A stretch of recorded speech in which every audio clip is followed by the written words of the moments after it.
ভক্তি ও ব্যবসা। আর্থিক লাভের জন্য ভক্তিমূলক তৎপরতা চালানো উচিত নয়। কারও উচিত নয় পেশাদারী কীর্তনের দলে যোগ দেওয়া, শিষ্যদের কাছ থেকে প্রণামী গ্রহণের উদ্দেশ্যে গুরু হওয়া এবং টাকার বিনিময়ে ভাগবত পাঠ করা। এতে করে নিজের আধ্যাত্মিক জীবন নষ্ট হয়ে যায় এবং অন্যরা প্রতারিত হয়। অবশ্য কেবলমাত্র কৃষ্ণের সেবার জন্য একজন প্রকৃত প্রচারক দান গ্রহণ করতে পারেন। কিন্তু কৃষ্ণনাম এবং ভাগবতকে পরিবার চালানোর মাধ্যম হিসাবে ব্যবহার করা অত্যন্ত হীন কাজ, সকল শুদ্ধ বৈষ্ণবের নিন্দা করেন। ভক্তির নামে আত্মপ্রতারণা উচিত নয়। এটা শ্রীচৈতন্য মহাপ্রভুর শিক্ষার পরিপন্থী।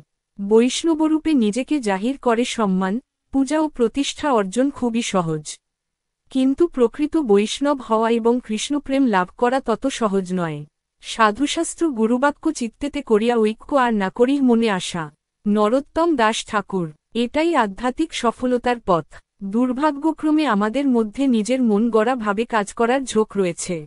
মূল বিষয়ের সাথে নিজস্ব দর্শন জুড়ে দেওয়া, নির্ধারিত মানসম্মত নিয়মাবলীর পরিবর্তন সাধন করা অথবা তালগোল পাকিয়ে ফেলা, কাউকে ধর্মীয় নেতা রূপে মেনে নেয়ার ইচ্ছাও আমাদের মধ্যে রয়েছে। কিন্তু এটা অত্যন্ত ক্ষতিকর, কারণ এর ফলে আমরা সত্য পথ থেকে বিচ্যুত হয়ে যাব।